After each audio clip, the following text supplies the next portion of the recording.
Sup everyone, I'm Kaz. Today I'm going to teach you on how you can improve your Packout system with Gridfinity.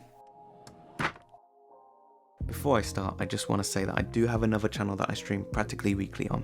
I do like to interact with people, so if you have a few minutes, come in, say hello, and enjoy the content.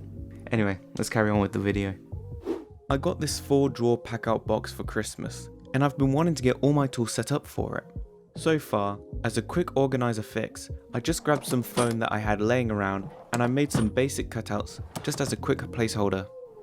There is the option to go for something like shadow foam, but I have a 3D printer. I also wanted to keep things tidy and modular, like the toolbox. So it was only a matter of time until I wanted to print some organizer-like system, and one of which that I have taken a liking to is Gridfinity, especially for the community-driven open sourceness.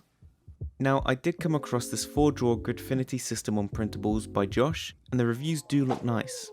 But the edges could have been a bit better, as you can see with the corner of the print, along with the sides of the print, which left a bit of open space where a small part could fall into, and I find that it uses way too much filament filling in the gaps, adding to longer print times and unneeded material use.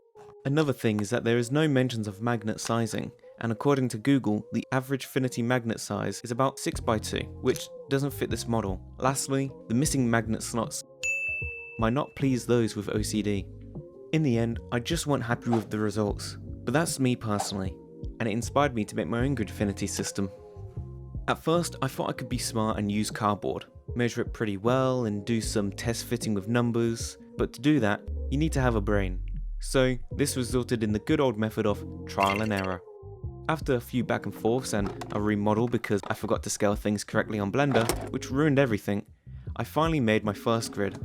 Around the time of modeling and testing, it also occurred to me that I could make this model even more interesting and print a top layer to stand out, while also using the print plate to create a cool textured pattern. To me, this made the grid system match the box a little bit more, which I'm sure many of you will appreciate. And here it is, meet the Packout 4-drawer Gridfinity grid by yours truly. After printing out one whole drawer and having some fitment issues when adding the top part to the grid, I realised I could just add more magnets. Now introducing all new, more modular top print to the grid, in case you ever get bored and wanted to switch it up a little.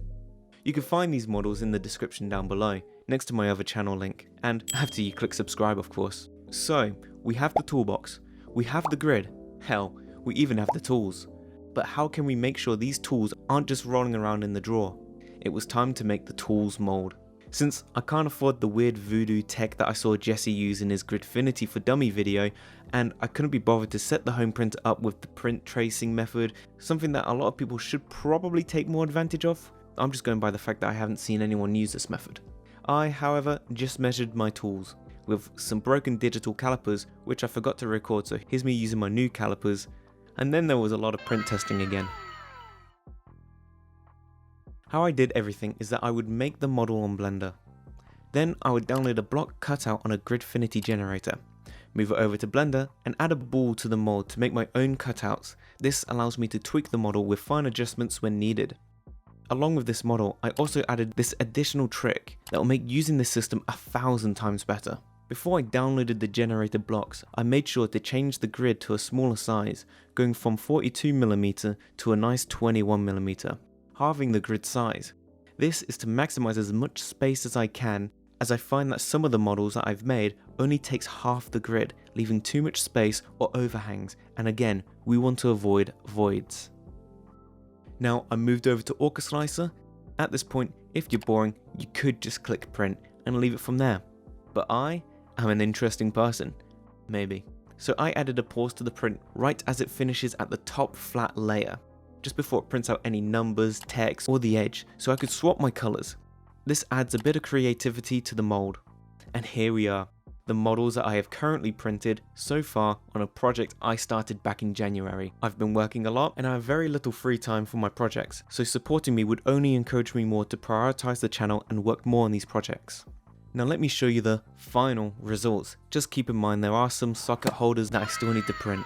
At least all the Halford sockets from the 100-piece set with the additional to my wheel socket set do fit perfectly. Again, once the rest of the molds are made of course. At least to me, this is amazing.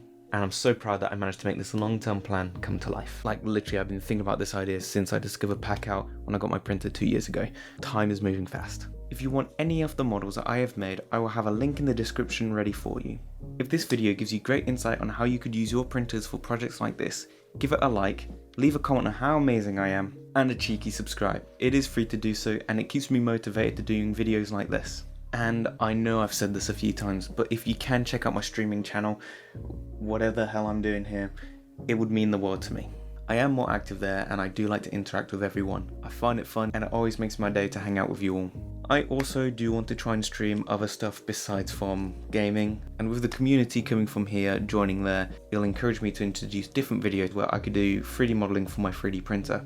And with the live feedback from that stream, you guys can point out stuff I'm doing wrong. I also have a Patreon account if you're curious. Anyway, I got holders and more projects to make, so thank you so much for watching. I hope you have an awesome time, and I'll see you in another year or so. I used to be good at this game.